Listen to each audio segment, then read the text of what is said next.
Okay.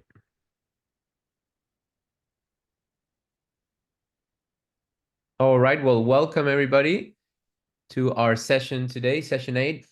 For those of you who just joined, I'm going to be covering for Mark today. Mark and Emma are delivering at a large event and really kind of looking forward to discussing this important topic today around teamwork and productivity, where we'll focus on discussing certain opportunities, or you could say a very core model of ours, the 8 essentials of high-performing teams, to define what that high-performance teamwork looks like. And then we'll go through some more e-color centric information to remind ourselves how our different tendencies can indeed disrupt teamwork and how what we can do to manage that effectively. So as always, before we start, it's great if you can rename to display your e-colors. I'm actually going ahead and do that right now myself. And also make sure that your microphone is managed effectively. Definitely want to get a lot of contribution today. So looking forward to hearing from everybody. Webcams on if possible, using those headphones to avoid echoes. And of course, leverage the chat box as much as you wish. And please go ahead and contribute as much as you want. Alrighty. So today's topic, teamwork and productivity. And myself, a quick introduction. You already may know me, but my name is David Senior Garcia. I'm the socializing relator. I'm a part of one of the directors of the organization at Equilibria and also a facilitator and coach. And my e-colors are blue over yellow, as you can see. Got some really good grey stuff. Proper. Main one being the top blue with 38%, very strong dominant blue, closely followed by the green and the yellow, which are very, very close. Yellow usually coming out on top in terms of the secondary e-colors, and my lack of red also being noticeable from the perspective of understanding my tendencies. So some of my strengths include that I am supportive, detailed, reflective, and open-minded, and some of my potential limiters, I can be undecisive, slow to action, reactive, and sometimes too considerate, which really doesn't sound like a great delta, but can absolutely hinder the team, can absolutely make me a little bit stuck in my own kind of way of not deciding or not moving forward. So that can absolutely be a limiter for me. So just in terms of a recap, as we always do in terms of the e-colors, today we want to think about the e-colors from more of a team perspective. And really just this very, you could say, basic model of the brain, which we've now reviewed several times, gives us a lot of great information about our own tendencies and others and how we really need to manage that in a team environment. So of course, we have people on that left side, top red, top green, that tend to be a bit more independent, and people on that yellow and blue side that tend to be a bit more interdependent, like to collaborate and associate with people. So just in that, we have to understand those tendencies, and that can always lead to certain frictions in the team when we have those different personalities. And I know the people in the call today, we kind of already know quite a bit about that, but think about it, all those different dimensions and angles that we can realize from understanding this information. Again, communication, of course, being an incredibly important part of teamwork. If we don't understand or we don't address the what, the when, the who, the how, and the why, it's likely that we're going to be missing out on some information filters that will make some of the people within our teams so not really ready to commit or not really having all the information that they need. So again, we're going to be looking more into the e-color side of things as we move forward. But it just as always a good sort of opportunity to refocus on that and start to think about different ways that these different tendencies impact the way we team and the way that we can be productive in a group setting. So in terms of where we're at today, we're focusing on that teamwork and leadership side of the 7 things that matter from Life Remixed. And we want to start things off with a quick exercise to get everybody thinking on the same page about, what does great teaming look like? So as you can see there on the slide, a quick welcome exercise. If you can think about, what's an example of a team that you identify as high performing? If you want to go ahead and share an example and explain why, that would be great. And then once we do that, we can start to think, or we can start to discuss what are some of those characteristics that make up for a high performing team. So let's start with some examples and maybe a consideration of why we think that may be a high performing team. Does anybody have an example in mind that they'd like to share?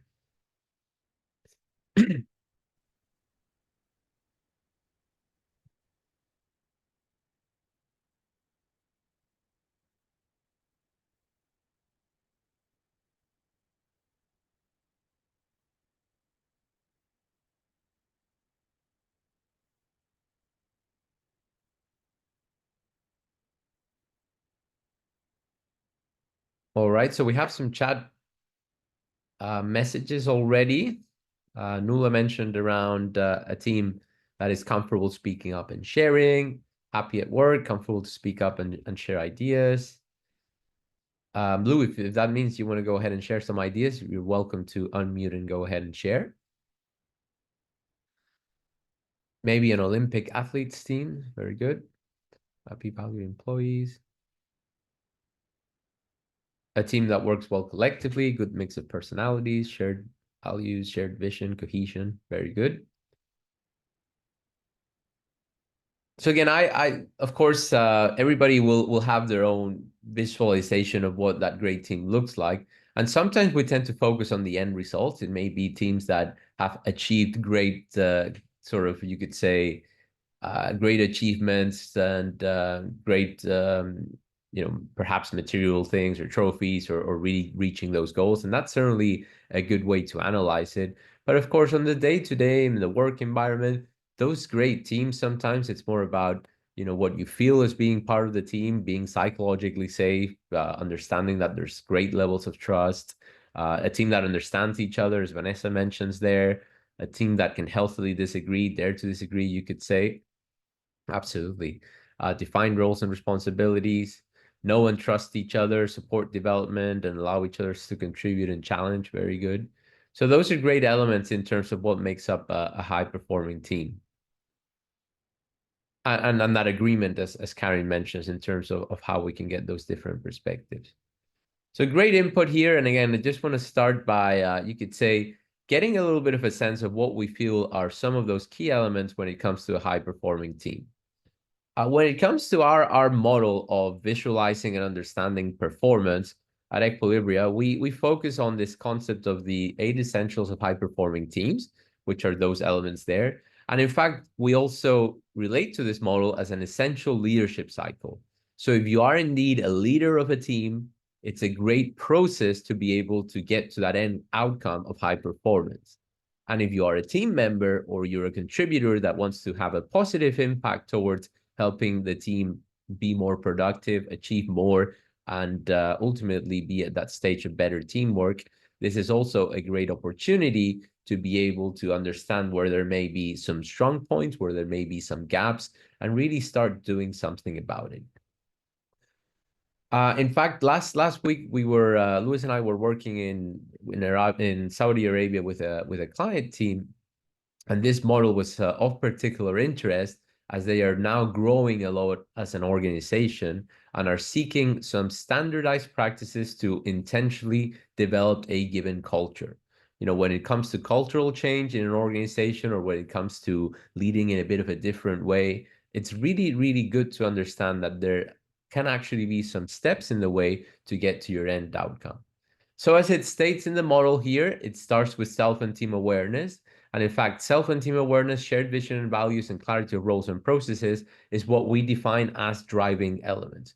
Because if we effectively set those up right, we will get the benefit of the other resultant conditions of trust, diversity and inclusion, commitment, accountability, and learning and continuous improvement. What often happens if you ask a leader in an organization in terms of what their main or biggest challenges, where they are, you'll usually hear things that are in that resultant condition space. You'll hear things like trust, you'll hear things like diversity and inclusion, and many times you'll hear things like, accountability, or if only people were able to follow the process and things like that. It's interesting because, again, when we do this type of work in that organizational context, by helping people shift focus from those resultant conditions to the driving elements and really focusing on them, you then get more of an organic development in those results that we're looking for. So if we take it a step at a time and we start with self and team awareness in a high-performing team scenario, what does that mean? Well, it's sort of that initial stage. It's the understanding ourselves and others. Now, that can definitely be defined as that foundation for relationship or foundation for accomplishment, which is to know yourself and know others in your team. The e-colors is a great tool to do that, but I just want to invite everybody to think that it's a lot more than that. What sort of skills, competencies, what sort of different aspects do different people bring to the team, and knowing more about each other is going to be essential to establish a foundation for high performance. So for us, it starts with that self and team awareness, and from the e-colors perspective, knowing our own and others' e-colors tendencies, and then understanding how to manage those tendencies actively with personal intervention is absolutely key. But there's more to it. So if you're in a team and you know your e-colors, you know how to utilize personal intervention effectively, there's always room for development in this space. There's always opportunities to know each other better to build that foundation of accomplishment, which is self and team awareness. Now, once we have self and team awareness, the next logical step, you could say, when going towards high performance is this concept of shared vision and values. And that's a quick title to say a few more things. So when we talk about shared vision and values, we're talking about that common strategy, the goals of the team, the objectives, the vision, the mission, the values and behaviors that people want to align towards. And it's really interesting when we say shared vision and values, depending on your personality style, you may take it as I've shared the vision and values and now it's been shared, or it's more perhaps like sharing that vision and values in terms of everybody really having ownership over it and sharing that common goal. I like to think it's more, we want to focus more on the latter for everybody that's part of the team to really feel like that they share that common vision, value, objectives, etc., as that's probably going to drive the highest level of performance. So again, this is a very, very usual one where if you look at an organization or team, and people are analyzing their current level of performance through this model, you'll hear things like, yeah, of course, we have a shared vision and values. It's right there in the wall and it's very nicely defined. But it's really about getting it down to the level where people have a lot of ownership in terms of where we're heading. If there's no sense of purpose, no sense of ownership of where a given team or organization is heading, definitely a lot harder to strive for that high performance. So again, that's considered another driving element. Now, once that everybody has that common vision, values, strategy, goals, etc., it's probably good to start to really understand how we can clarify the roles and processes to get there. So when it comes to roles and processes, we like to think of things like roles, responsibilities, accountabilities, and authorities. So ensuring that we know our own roles, responsibilities, accountabilities, and authorities, and those of others. So it's equally as important, again, to understand our own roles as much as others' roles so we can effectively function and ensure that there's more of a productive environment whereby we know what we're doing, we know what others are doing, we trust, or we can start to generate that trust in that resultant condition space that things are going to be done in a given way. Again, even with the best intent, with a very clear vision, with very clear values, if we don't have very clearly defined roles and responsibilities, roles and processes, it's very hard to achieve anything effectively, as it can be very much a disorganized attempt to get to our end outcome. So those are our driving elements. And again, when you are part of a team, or it could be your family, that's a great example to look at things through this model. It's really important to go back to these three elements in terms of self and team awareness, shared vision and values, clarity of roles and processes, to consider where we're at in that space, to consider what we can do more of to be most effective as a team. And of course, there's other elements there that we can kind of focus on, but those are absolutely key. Those are the foundation for those resultant conditions to flourish. So um, things that we also see perhaps more in a family environment or even in a more personal environment, things like having shared and very much openly stated values as a family. That's something that a lot of, you could say, family psychologists and supporters really do a lot of work through in terms of defining those and actually having them clearly aligned as a family. Roles and processes is also going to be a very important element of understanding that family dynamic. And you can even do the process of discussing mutual expectations within this clarity of roles and processes. So there's clearly established expectations in pairs, in kind of teams, of what we expect from each other to be successful. So once those driving elements have been developed, once those driving elements have been curated, it's very much the time to start expecting some of those other resultant conditions. And trust is the first one. And again, trust can very much, you could say, be a result of generating those elements in the right order and in the right way. Because if we don't understand ourselves, understand each other, if there's no commonality in terms of where we're heading and everybody knows what everybody else is doing to be successful, it's hard that we can build neither you could say more emotional based trust, where I trust the individual for who he is, you could say, or more of that competency based trust, which is around trusting the individual to be effectively performing their task. I trust them to be successful in their role. And again, if you can probably imagine some e-colors tend to be more of that, you could say relate trust as more of that emotional based trust, and some other e-colors tend to be more focused on that competency based trust. So from a trust perspective, when we talk about high performing teams, it's reasonable to believe that if we don't generate that effectively, it's very hard to get that next step of diversity and inclusion. Think about it. How hard is it to be able to speak your mind if you don't trust the people around you? Is that something that you would openly do? Share what you have in mind if you're not really trusting the people that you have around you? Usually it's very hard to do so. So once that level of trust has been generated, then we can expect for inclusion in terms of that diversity and inclusion. We can expect to start getting real thoughts out of the different people we have around us, so real inclusion of the diverse minds that we have surrounding us. So when we focus on that diversity and inclusion, we definitely want to be recognizing things like daring to disagree, having the level of comfort and psychological safety in the team whereby people can openly disagree about key aspects so a better solution is fostered, a better solution is developed.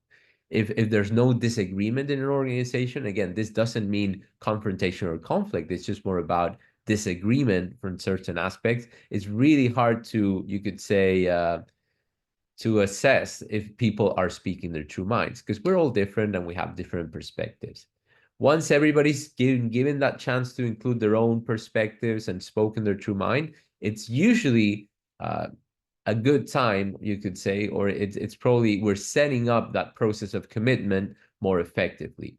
Because I may commit to something that I'm not really fully, you could say, behind from my own perspective, but if I've been given the space to speak my mind, if my comments have truly been appreciated, it's more likely that I'm able to commit to a certain direction, even though it may not be my own from the perspective of what I would have done or what I would have liked to see things go. But again, if I've been given the chance to be listened to, if I've been included as part of that team, it's a lot easier to generate that individual commitment. And only when we get that individual commitment, we can start to expect accountability from others. I mean, accountability starts with ourselves, holding ourselves accountable to what we've committed to, and then it moves towards others in terms of holding peers accountable. And of course, then there's the hierarchical accountability that is also important in terms of supervisors holding direct reports accountable, etc. Now, it's interesting that accountability is here towards the end, because what we tend to see in organizations that we generally go in and work with is that, people are very quickly held accountable to a job description, and that's sort of how they, you could say, work on this cycle. So it's a really interesting conversation to have with senior leaders or with leaders in different areas of the organization in terms of how you can nurture and develop accountability rather than demand it from the outset. Very different perspective in terms of how to get there. And finally, if we're doing all those elements correctly, we're kind of getting there effectively, we can aspire to become a learning and continuous improvement organization or team. as we all know, if we don't effectively do so, learn, develop, and continue to grow, it's very hard to be either in business or to be alive for too long without becoming obsolete. So the whole process of continuing to learn, continuing to understand more about each other, and continue to recycle lessons for improvement is absolutely key. So that's really kind of a bit of an explanation of how we would say some of the key elements of a high-performing team. And of course, effective communication is completely weaved into all of these essentials, and all of the other very important characteristics that were mentioned are going to absolutely fall into some of these different categories as we've discussed. With that said, and again, just want to kind of be again understanding this as being quite a bit of an explanation. Any comments, any reflections, anything that anybody wants to contribute, or perhaps anything that you may have seen that may be a bit different when you think about teamwork once that you kind of have this model in front of you.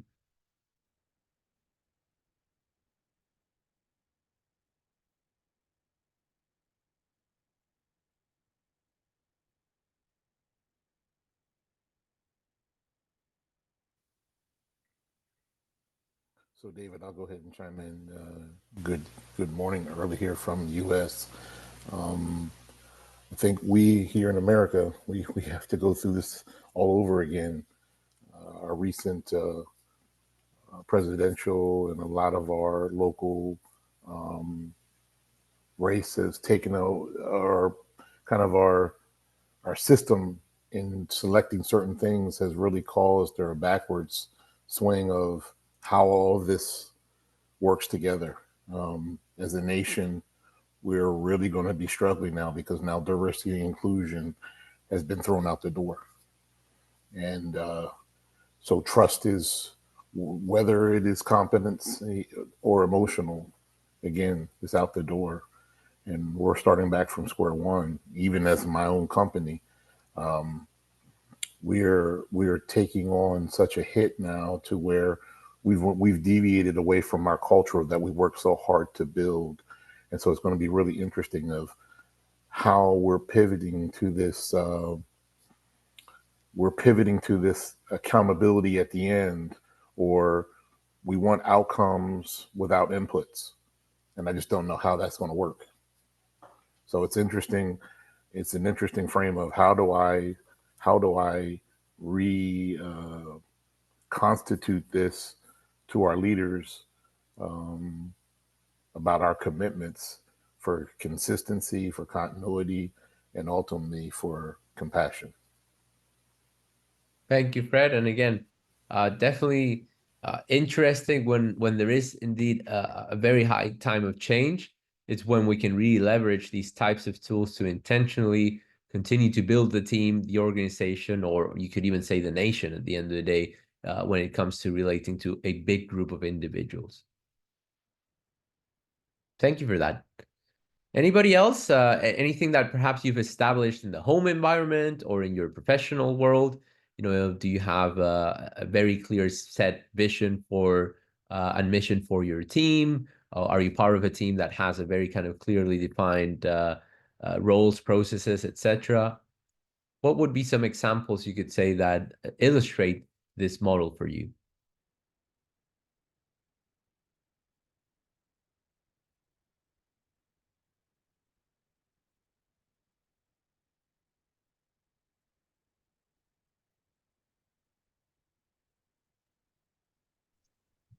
Hi everyone, it's Nuala. So David, I'll jump in and do like a more home rather than work team. And just how, having that kind of conversation of what is everyone's expectations, especially when things change in the home environment. Like, let's say you've in a new relationship, or you've got an elderly parent who's moving in, or, you made it kids that are finishing school and starting a whole new life of their own, but still under the same roof. How do we have that conversation around what is our vision and values for where we're at now? Because life isn't static, it changes. And how do the roles change? What are the expectations? And I've often found that sometimes the biggest clashes happen when there hasn't been a clear conversation around expectations, where it's an assumption that, people can read the crystal ball that I'm, or the vibe that I'm sending out in my head. And it's a case of actually no. And then how, when you are missing the mark or misunderstanding each other, bring it back to, okay, let's rework that conversation. So I think it's a really lovely model for working through that and going, okay, well, where are we at?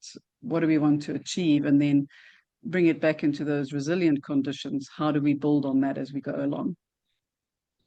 Excellent. Thank you, Nuala. Appreciate your input there, and fully agree. And especially I'd see with family and social environment, it can be perhaps seen as something that, as you mentioned, should be in the crystal ball or should be assumed naturally.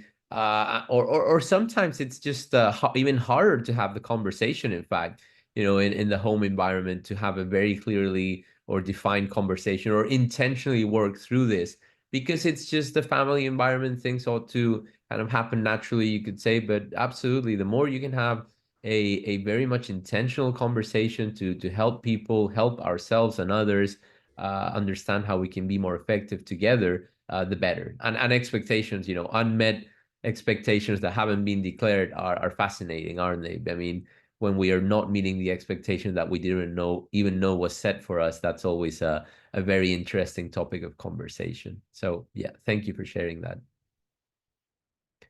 All right, again, we'll definitely want to keep an open door to anybody that wants to share any examples. They're very valuable for today in terms of what kind of we intentionally do to build high performance within our different environments, within kind of that team aspect. So, really key. I'd like to share from a personal perspective, again, personal, professional, as our family members are very much involved in the organization. And it has to do with Laura, which I co-delivered with a few weeks ago for a session. And it's really interesting how that element of trust is certainly a multiplier. And many, teamwork and organizational books really focus on that. But it's really a very interesting element in terms of this cycle too, as it can really lead to inclusion. Our relationship over the years wasn't actually the best growing up, but once we got into a framework of working together with that understanding of ourselves, understanding of who we are, that certainly was there. Once we started defining that shared vision and value of what we wanted to achieve together for the organization, started working more closely together, understand our roles and processes, it actually built and developed a lot of trust in each other, whereby now providing feedback to each other, for example, is a lot easier because that trust is there. So again, when we talk about corrective or constructive feedback, building on those elements with the driving elements, especially getting to that trust and psychological safety, is absolutely key. So now that we've had a little bit of that bigger picture conversation when it comes to high performance and teamwork, now we're going to focus back on the e-colors. And of course, when we talk about teamwork, team disruption, we have certain tendencies as individuals that we ought to be aware of and manage to effectively contribute or be part of the team. So you may not be really it may not be fully new, this type of content if you go through your premium report.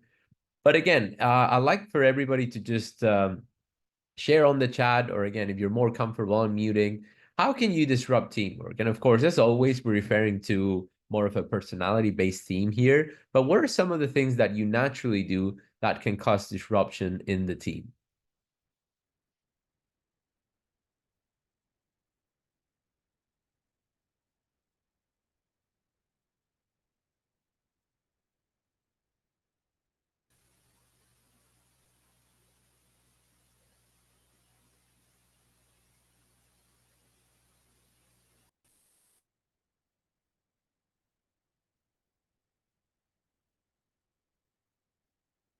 So Audrey shared red over green, impatience, doing it all on my own, not having the necessary conversations. Thank you, Audrey. And again, that's a very, you could say, top red example there. That is nicely shared. Appreciate that.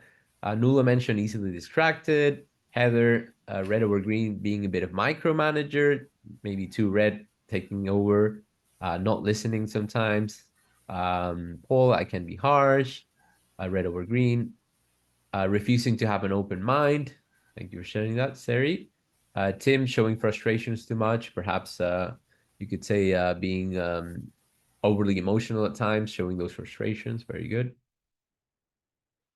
Again, for myself, I gotta say, sometimes being too compliant for my own good is certainly one that can disrupt the team.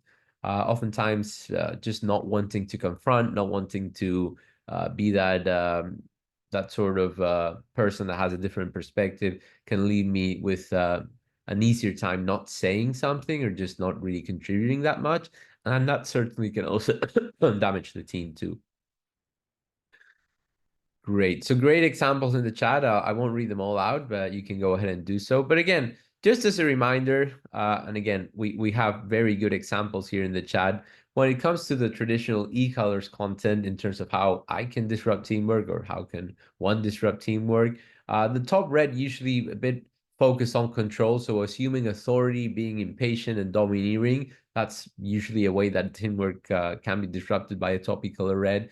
The yellow being perhaps talking too much, losing focus, or not interested in a given topic. And the green perhaps being assuming others don't understand or wanting to implement their plan, worked a lot on their plan, really kind of desire and seek perfection. So, pretty hard if people don't implement their plan.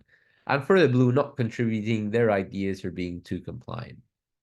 This is just a different way to look at it from a more self perspective or a more individualized response, you could say. So as we can see there, the green could say, I can disrupt teamwork by demanding thoroughness and perfection, being critical of others and procrastinating on tasks. The yellow could say something like, I can disrupt teamwork by being overly creative and reactive and by not recognizing that some people need quiet time to think and concentrate. The blue perhaps can disrupt teamwork by not speaking up and being stubborn, resistant to change. And the red can disrupt teamwork by making decisions too quickly and not consulting others, being domineering in meetings and doing things too quickly. Now, this isn't going to be 100% for everybody, but it's just a great sort of reminder to us all to look inward and start thinking about some of those elements where we may indeed disrupt teamwork if we don't manage them. Having said that, as we very well know in terms of the e-colors, the logical next step after we understand how we can disrupt teamwork is how do we effectively manage that to be in a place whereby we're not going to disrupt others and their teamwork. And again, thank you for those comments there. And then, of course, it's also interesting from a perspective of social awareness. Again, this is a very kind of key element of building self and social awareness is how is teamwork disrupted for those different e-colors? And again, let's go through some of those examples. So if the conversations are taking too long, they're not on point, their lack of logical or efficient structure, that can really upset that top red tendency from a teamwork perspective. For the blue, by people putting them on the spot, disharmony amongst the group, definitely a hinderer of teamwork for them. For the green, not taking time to discuss, others not following the plan or structure, yellow, not being allowed to contribute, or a bad atmosphere or mood in the team.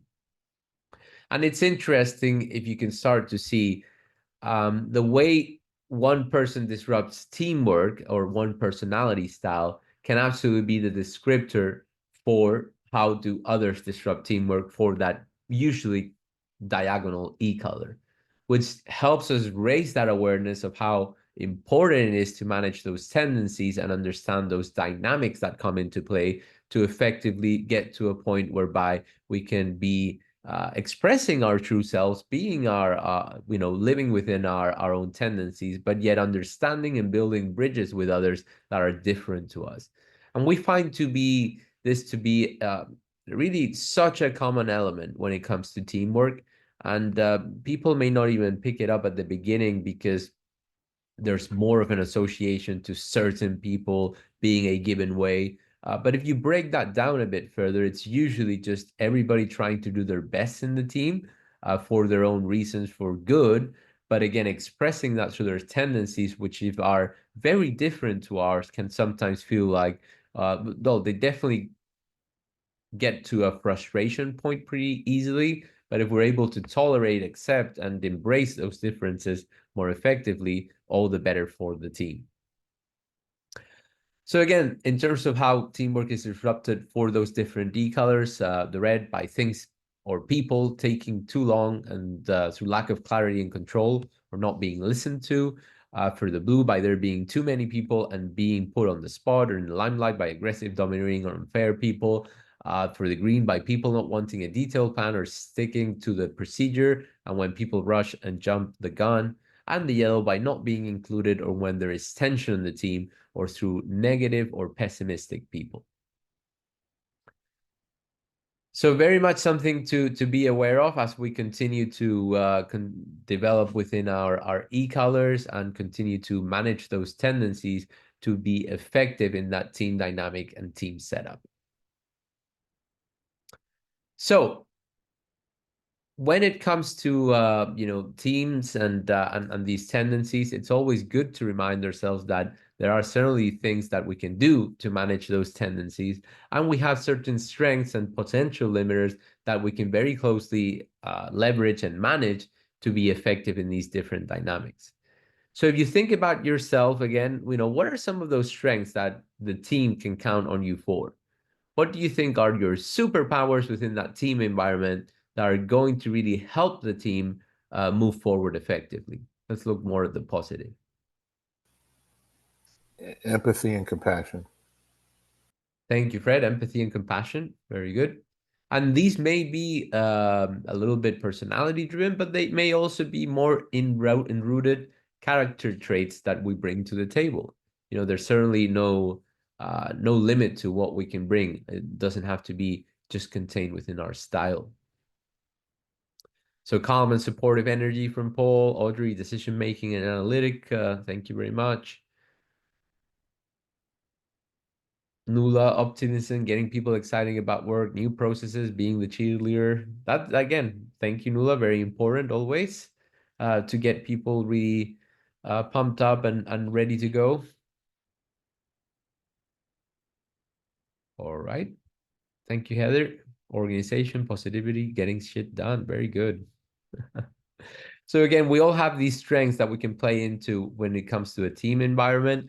And it's not always going to be perfect. The more that we can work with this side of the equation with the strengths, and the more that we can manage our potential limiters, the better it's going to be for teamwork, for trust, and for psychological safety. So if we look at the potential limiter side, very specifically to the limiter, we already talked about how you can disrupt teamwork, but what's the one potential limiter you have to work most at in terms of managing so you don't negatively impact the team?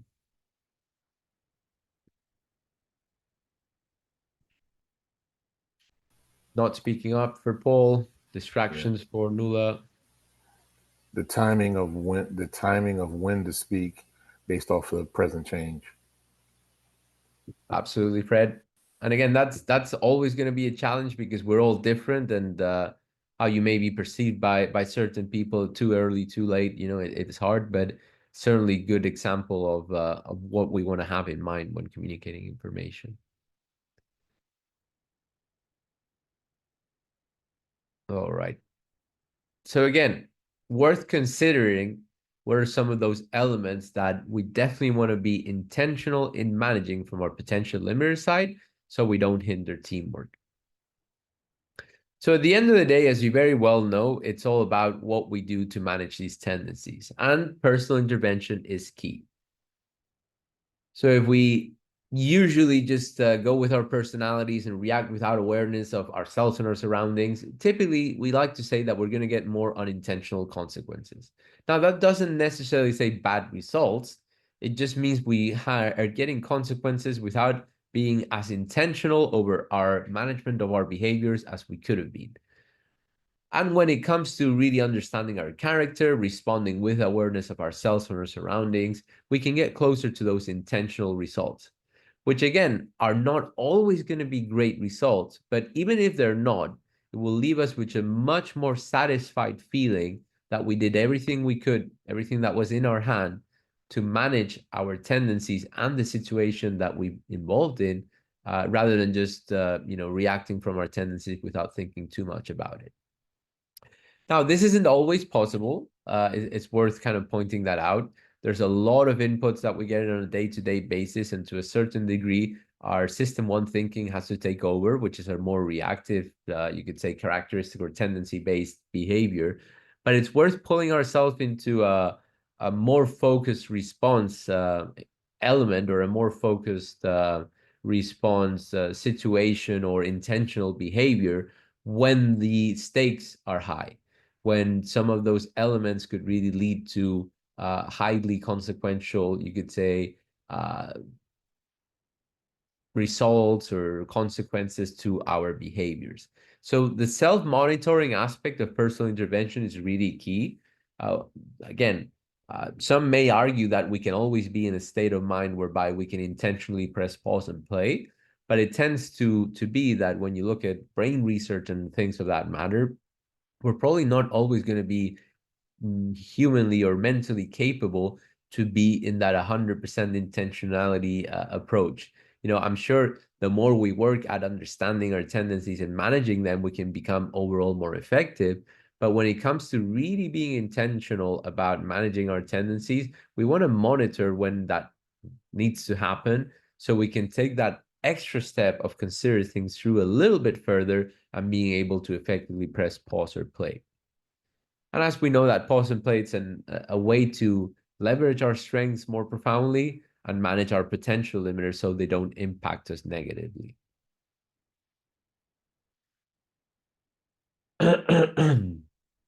So let's do something. You may have already seen this, but what are some of those pause and play elements that we have to be very much aware of to be effective individually, and also, again, so we're not negatively impacting the team? The pause would be overplaying our own strengths before they become potential limiters.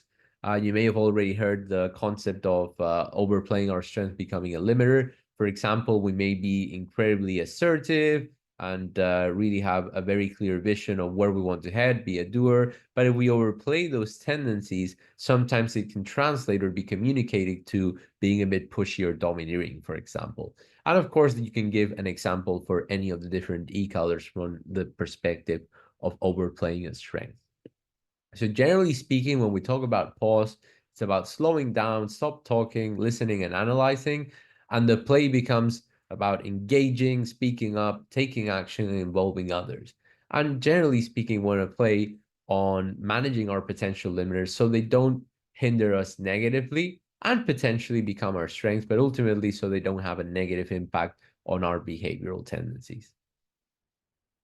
Now, as far as the different D-colors goes, there's different specific elements around pause play that we can consider. And what I'm going to do is going to go ahead and read them out loud. And if somebody with a top E color, red in this case, that is present here, can go ahead and unmute and share if this has been, you could say, a bit something that they've had to manage in the past, either personally or in a team setup, that would be great. So for the red, press pause to slow down and ensure understanding before acting. Pause to give control to others and let them decide. And play to listen, to seek to others' feedback and input. Play to be more collaborative and involve others in tasks and decisions. So does anybody with a top e-color red tendency would like to share, has this been something that perhaps has hindered you in the past or in a teaming environment, or something that you have to be actively aware to be effective in that team dynamic?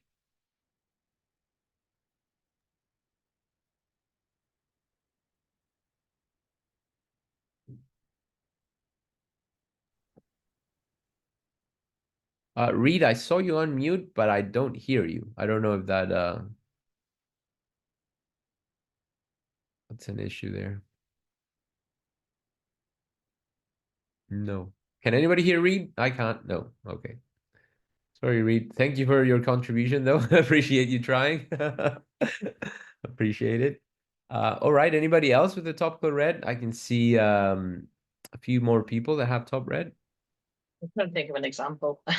They probably apply, but I can't think of an example. All good. So Heather, just out of curiosity though, since you're kind of here contributing, are these elements important to you, or is there something else that you think you had to pay more attention to?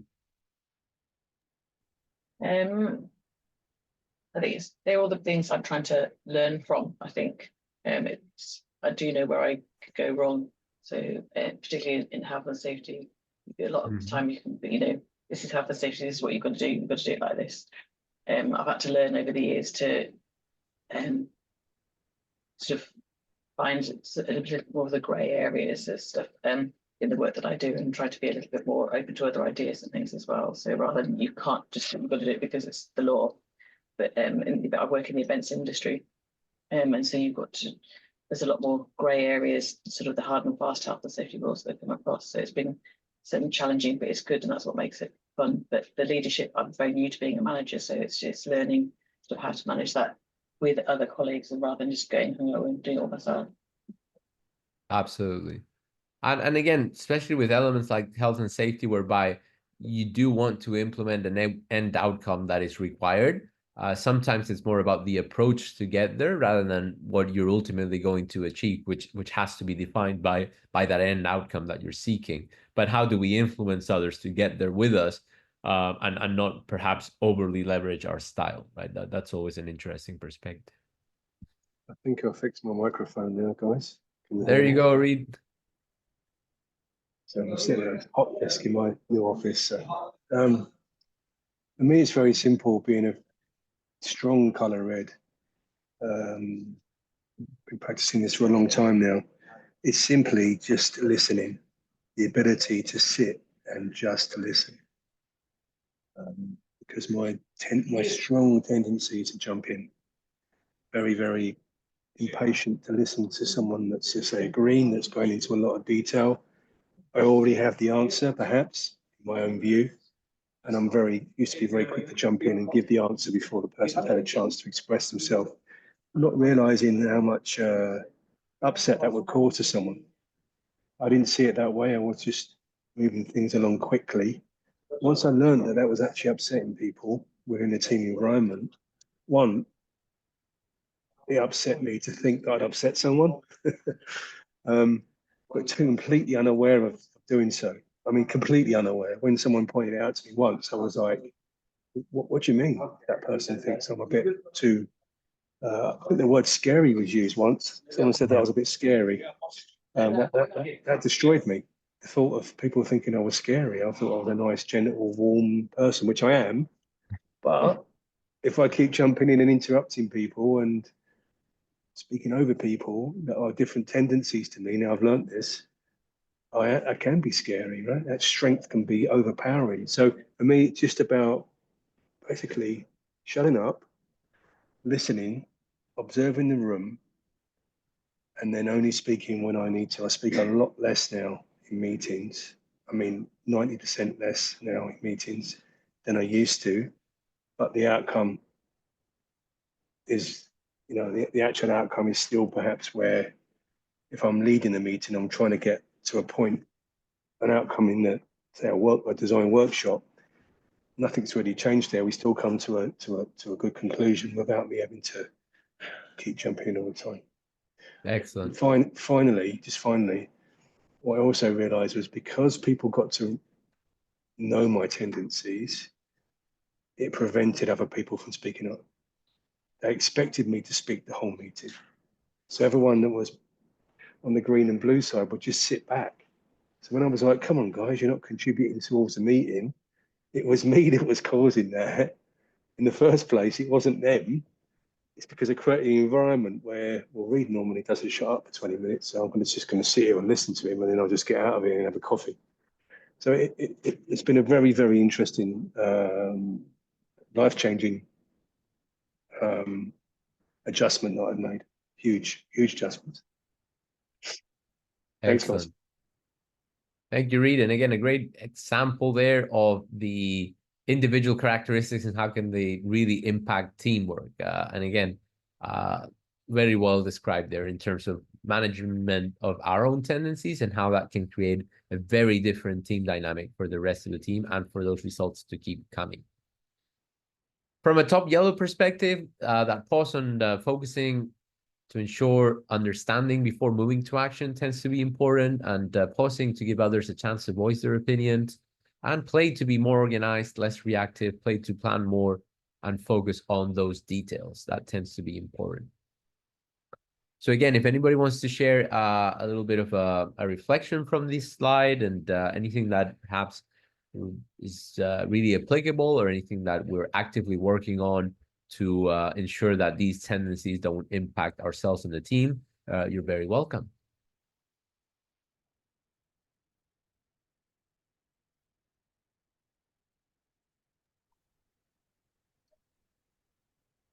Right, you're easy to speak up yellow over here.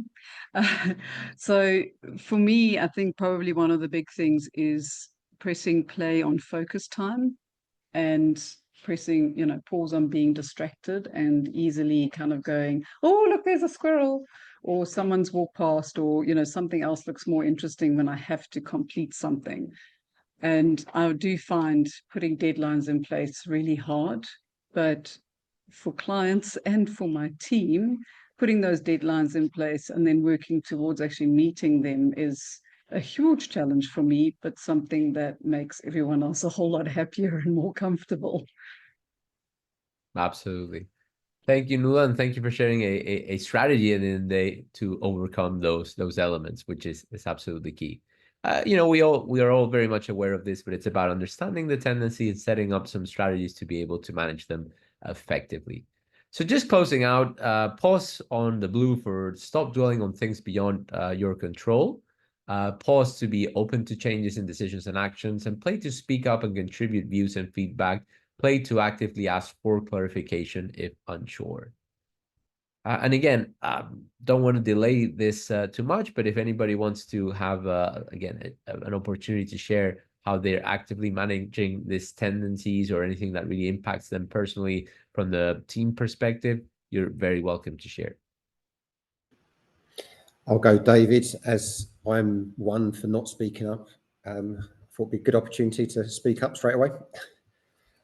Yeah, I have to play a lot, and I've been working on that a lot recently around actually speaking up.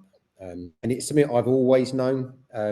Back in my school days, I remember a teacher not giving me something. Everyone else in the class had a bit of paper and I hadn't been given it. And he said, has everyone got a bit of paper? And I just didn't even bother saying anything.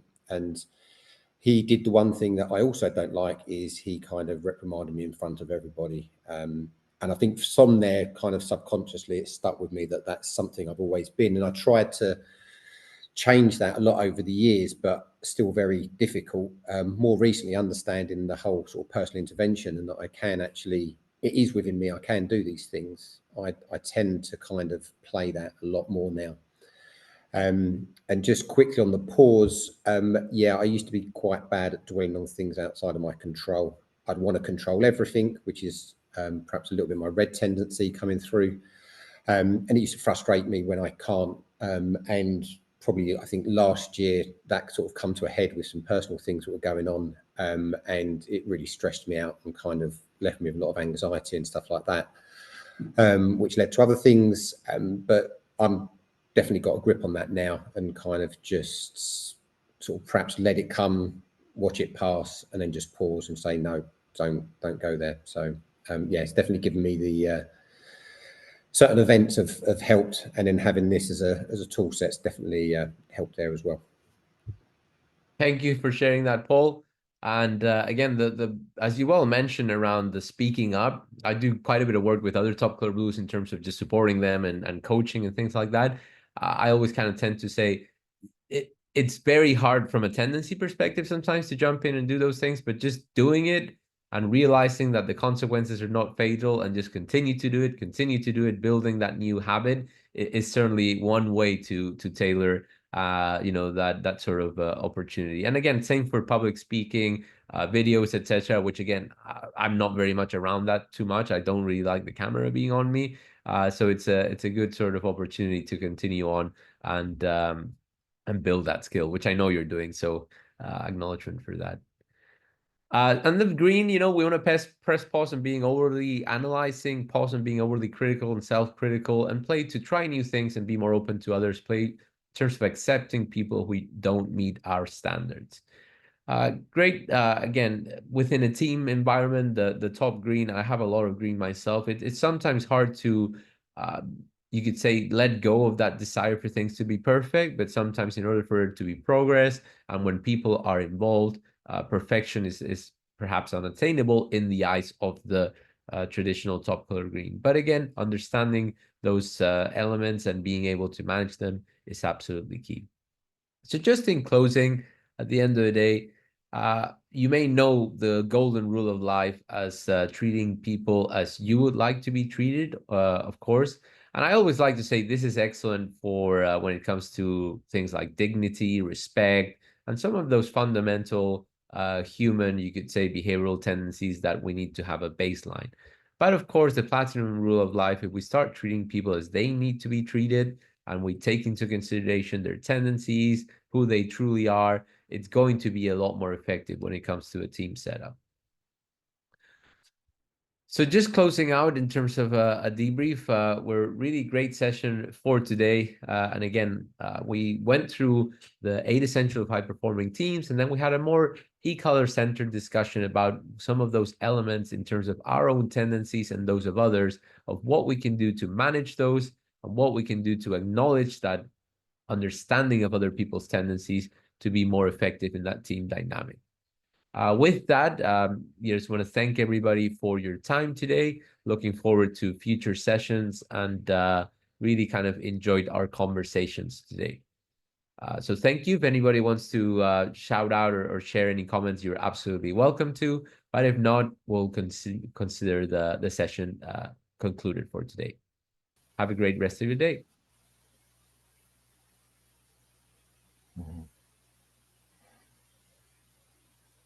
Hey, David. Yes.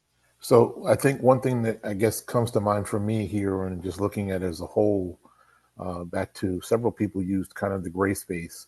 And even when you put up the things for top cover yellow between pressing play and pause, it really made me, it actually shut me down. I think I went more to blue, right? I went more to blue than my normal yellow self. So it's certainly it's very thought provoking, and I think it certainly brought a balance in learning some things. And I want to, I guess, go over the 8 essentials again, as far as how you put out, as far as the driving force, and then wondering how I might be able to influence things, and then really, I think the challenge for me now in America here is, when do you press play, when do you press pause, and then what's the balance to it? Because it is more challenging now than I think it's ever been in my 18-year career at my establishment now, and really rethinking. This is really certainly to help me to rethink, or to be more quiet, so that when I do speak, it is certainly more impactful. Yeah, that's such a challenge, Fred, when sometimes it's very easy to determine how we have to manage our tendencies because we really understand the cultural expectations and what to do, and there's clarity. When we have that lack of clarity and there's new kind of things happening, it becomes more challenging. I think you just have to keep aware, keep kind of playing it out, keep understanding the boundaries to be effective, and also look at yourself in terms of what do you actually want to do, and understand where that could take you from the different perspectives, and really be true to yourself in that regard. Not easy though. That's going to be definitely a hard transition process. And David, that slide, the one word was intentional. What was the other word? The other I word in the slide that you showed, where you said we'll eventually get you to intentional, but there was another word there that's just sticking out me. It's a couple slides ago. I forget what This it one here, yeah, or? Unintentional consequence. Man, I'm really going to have to chew on that one because my intention is to be intentional and to have awareness and to respond, not react, and do it with character and an integrity. But that unintentional consequence. So, and I say that to say this is, my company struggles because it sticks with thoughts of only certain people they're comfortable with. How do we, and you don't have to answer it now, we can answer it at another time, but how can I be seen as help when they're only comfortable with listening to their perspective. They're not even open to other perspectives, right? And seeing the misnomer, and then we're going to suffer because they don't understand other people's perspective. And it's beyond red, green, yellow, or in their particular color. It's just that as a narrative, they're saying we're going in that direction. And that's fine to say that. But when you have some wisdom about the decisions they're making, it's very challenging about these unintentional consequences. I mean, that's that perspective alone. I'll be chewing on that through the weekend. So I really appreciate this session today. All good. I mean, that's really hard, Fred. There's no clear answer to that. The only thing that pops to mind, because I've kind of maybe sometimes been in that position where in the past, as much as you have something good to say, you're not being listened to because of a given reason. And I think the first thing to do then is to work on changing the perception of your help towards the others. Because if it's not well received from that kind of perception standpoint, it's probably not going to amount to much. So, and this could take a long time, or it could take a different strategy. I don't know. But changing that perception of the value of your help would be the first step before actually even thinking about the help itself, you could say. Understood. Thank you so much. That's super tough. I mean, for everybody, right? I mean, it's just very hard. Yeah. Well, especially when I'm intentional about leading in the shadows here. So we're going to see how we make it work. So again, thank you so much for today. Thank you, Fred. Appreciate your comments as always. All right. Likewise. Take care, sir. You too. Bye-bye. Bye-bye.